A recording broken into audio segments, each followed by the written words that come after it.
Hi, I'm Jenny Fish with One Big Happy Yarn Company, and welcome to block 9 of our 2024 block of the month knit along.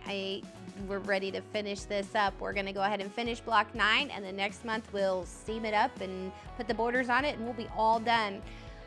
This is exciting. We're going to pause for a moment and enjoy all of the knitting.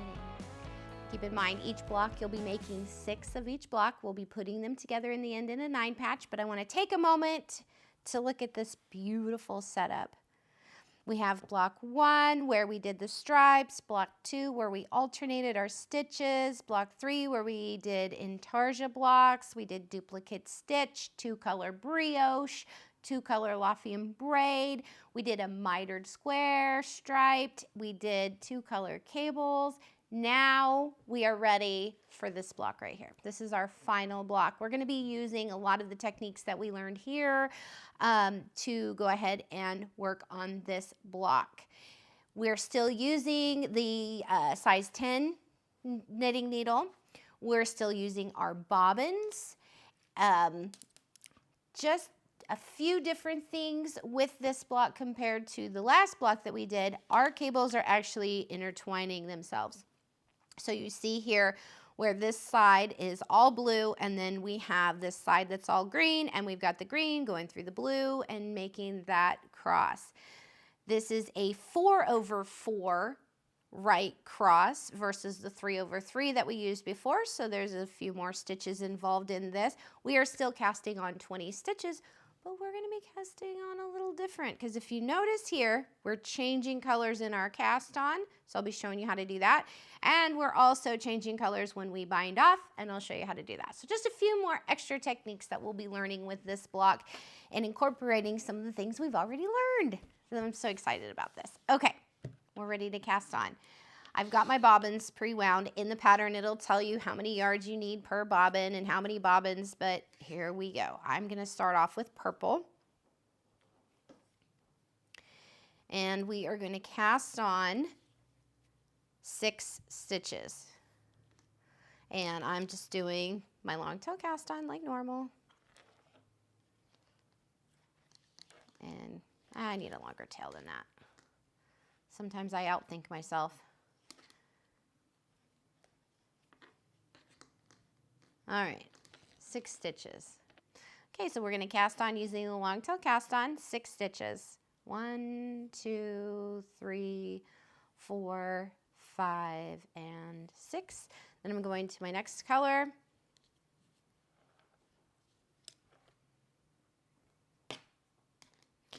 Long tail cast on again, so I'm going to put my slip knot on and cast on 4 stitches.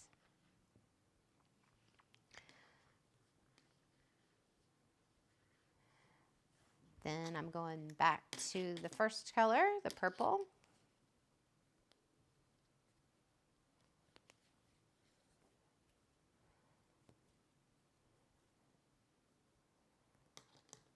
Make my slip knot, cast on 4 stitches.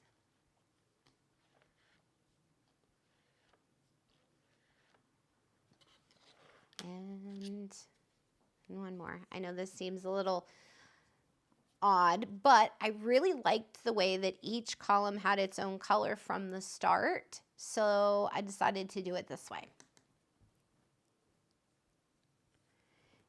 Then cast on 6 stitches. 2, 3, 4, 5, 6. I want to take a moment and show you what this looks like on my needle, because you're like, whoa, wait a minute. They're not connected. That's okay. They're going to connect on this on the first row, but that is what it does look like. Each one of them is individual for now. They're going to come together. Slide this over. Make sure I've got, I'm going to give myself a lot of extra yardage here. I know I have potential for tangling if I do this, but there we go. Okay, we're ready for row 1. We're going to go ahead and knit. And again, with this block, there's also a chart and written instructions, so you can figure out which one works best for you. You can use the chart or you can use the written out instructions, but I'm going to knit across here.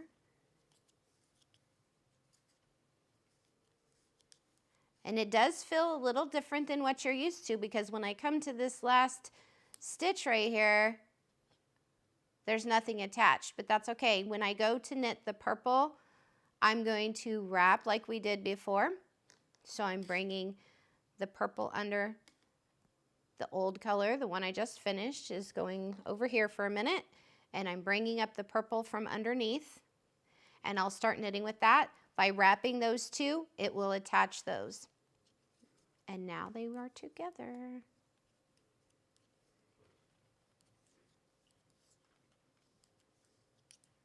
Now I'm at another break, but that's okay. We're going to do that same thing again. Put my needle in. Purple's going to come over here. The white that I need. Oh, I got to move the white back over. There we go. The white that I need is coming under, and then I'm going to knit.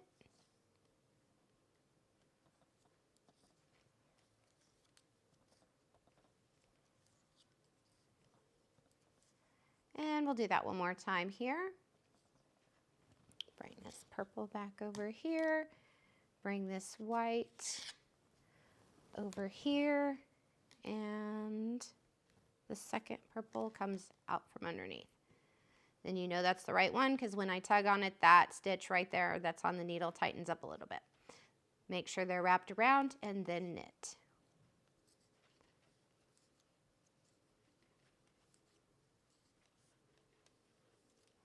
So in case you haven't noticed, when working in Tarja and you're changing your colors, it's very important to wrap your yarn. It keeps it all together. Now I'm going to purl, so I'm going to turn my work around. My first color is the purple. Purl, we did this before in the last block. We just purl back across. I'm going to do this a couple more times, and then I'll show you how we make the 4/4 right cross with Intarsia. Okay, so I've worked up to where I am ready for row 5, and this is where we're going to do the 4/4 right cross. So we're going to take these 4 stitches and cross them over these 4 stitches, and we will have this little twist right here. And again, you can tell here I've been wrapping my stitches so they're all connected and stuck together. And I'm changing the colors. This is Intarsia. 1, 2, 3, 4, 5, 6. Now I'm ready to do that cable twist. Now again, you can use your cable needle if you're more comfortable with that. I like using a double pointed needle. I'm going to slide these 4 stitches right here to my double pointed needle, and I'm holding them to the back, and I'm going to be knitting these 4 stitches. So I'm replacing the really cables. When you work those, you're just rearranging your stitches and then knitting them. So that's what causes the twist, is I'm rearranging the stitches. I'm pulling these to the back, I'm bringing these to the front. Now, keep in mind, we've got a bobbin attached to this purple, and we've got a bobbin attached to this white, and I'm knitting each stitch with its own color. So when I twist these around, I need to move my bobbins around too, so that they are now ready to knit with the correct color. You have a couple of options here. You can continue on with because you're still knitting white, you can continue on with your first bobbin, but I chose not to do that. I chose to keep my sections, my 6, 4, 4, and 6 sets of stitches with their own bobbin throughout the whole project. I found that made more sense to me as I was knitting, and helped me control my yarn a little bit better. So as I go along, I've got this bobbin attached to the white here. I'm going to move my double pointed needle below that as well, so that that is up front ready for me to knit with, but I still have to wrap my yarns. I did it both ways so I could show you an example. This is what happens when you don't wrap your yarn when you're working your 4/4 right cross. It's very tempting because you've got all your bobbins in the wrong places, but look at that big hole right there. This is where I did wrap them, and everything is nice and clean and tucked in there. So I just wanted to give you a visual of what it looks like because it's very tempting not to do it. But if you like that look, you know, if it's easier for you, I like the look of it being all put together. So I'm moving my bobbin over here. I'm getting ready to start these 4 stitches here of my 4/4 right cross. I'm going to wrap my yarn. So I'm taking the white that is from the first section over here, and I'm bringing the second section over here and cinching this up and knitting right here. And that closes up that gap so you don't get a hole.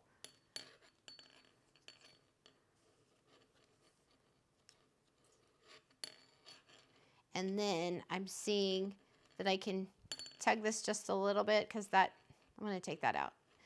See this gap right here? I really don't want that. So I'm going to like that. And then I'm going to tug on this one over here, and that will help close that up a little bit too. And don't be afraid that if your stitch gets a little wonky, don't be afraid to fix it. You can pull on your tail or pull a little bit here and there. Fix it now when you see it so that you're not later looking at it and going, oh, I wish I would have caught that sooner. It's okay to do that.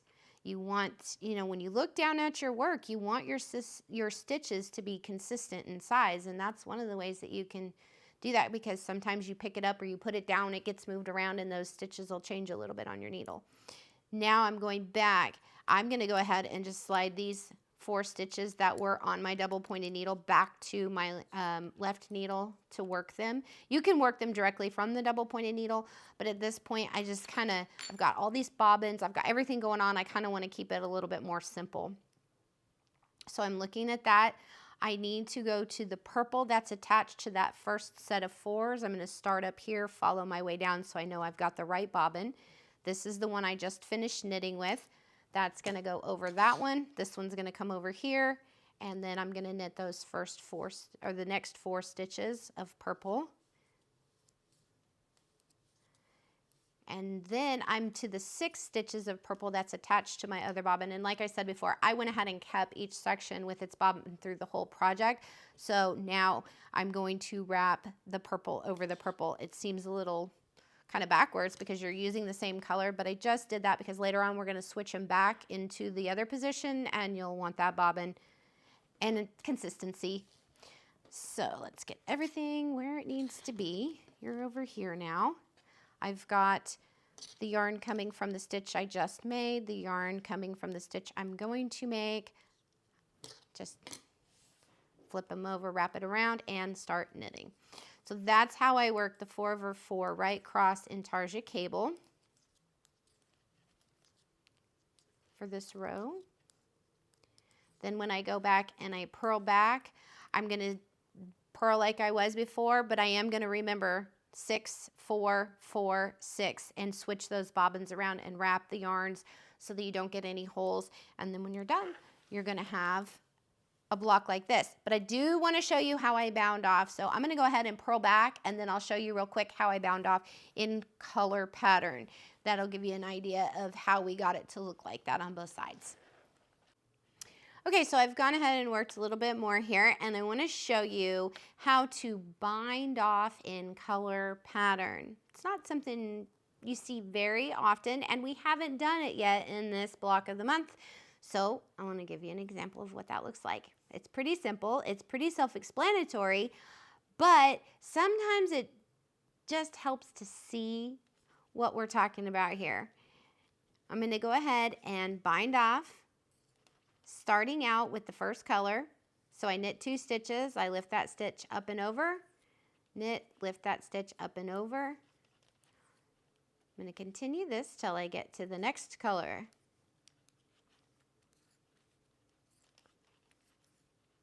Here we go. Now I'm at purple.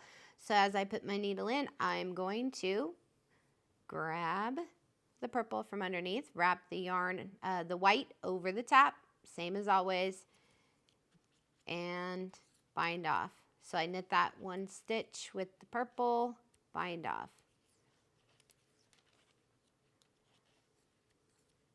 Basically, I just change colors like I have been throughout the whole project. When it's time to knit that next color, I'll wrap it around and oops, I got into a habit. Okay, so I've knit those two, lift it up and over. Don't forget that part. And if you ever do, then just go back and it's like if you've knit 3 stitches and then realized, oh no, I forgot to lift that up and over, just take that 1 stitch out, lift that stitch up and over, and then knit the next stitch. It happens. I can't tell you how many times I've done that binding off. I get into a rhythm and I forget, oh yeah, I'm binding off now. It's time to lift that stitch up and over. It happens.